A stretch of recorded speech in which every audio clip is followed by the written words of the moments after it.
ইসরায়েলের বিরুদ্ধে প্রতিশোধের সিদ্ধান্ত থেকে পিছপা হবে না ইরান।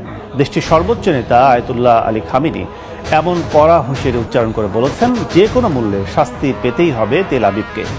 সতর্কাবস্থায় রয়েছে নেতানিয়াহু প্রশাসন। তবে মার্কিন প্রেসিডেন্ট জো বাইডেন বলেছেন, হামাসের সঙ্গে যুদ্ধবিরতির চুক্তি করলেই ইসরায়েলি ভূখণ্ডে আক্রমণ থেকে সরে আসতে পারে ইরান।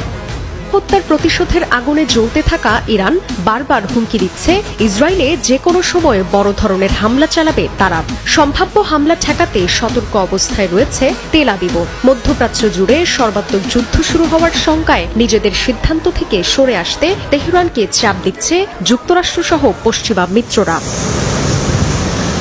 তবে আবারও ইরানের সর্বোচ্চ নেতা আয়াতুল্লাহ আলী খামেনি স্পষ্ট জানিয়েছেন, প্রতিশোধের সিদ্ধান্ত থেকে পেছানোর কোনো সুযোগ নেই। বৃহস্পতিবার খামেনি ইসরায়েলকে কড়া হুঁশিয়ারি দিয়ে বলেন, সামরিক, রাজনৈতিক অথবা অর্থনৈতিক যে কোনো হামলার পরিকল্পনা থেকে পিছিয়ে গেলে সৃষ্টিকর্তা কঠোর শাস্তি দেবেন। এছাড়া গত এপ্রিল মাসে সিরিয়ায় ইরানি কনসুলেটে ইসরায়েলি হামলার জন্য অবশ্যই শাস্তি পেতে হবে তেল আবিবকে। ইরানের নতুন প্রেসিডেন্ট মাসুদ পেজেশকিয়ান খামেনির কঠোর অবস্থানের সঙ্গে সম্মতি জানিয়েছেন। এদিকে ইসরায়েলে হামলার পরিকল্পনা থেকে ইরান এখনো সরে আসেনি বলে নেতানিয়াহু প্রশাসনকে সতর্ক করেছে হোয়াইট হাউস। যদিও মার্কিন প্রেসিডেন্ট জো বাইডেন মনে করেন, হামাসের সঙ্গে যুদ্ধবিরতি চুক্তি করলে ইসরায়েলে হামলা চালানোর সিদ্ধান্ত থেকে ইরানের সরে আসার সম্ভাবনা রয়েছে। নিউ অরলেন্স অঙ্গরাজ্যে এক সাংবাদিকের প্রশ্নের জবাবে এমন মন্তব্য করেন তিনি।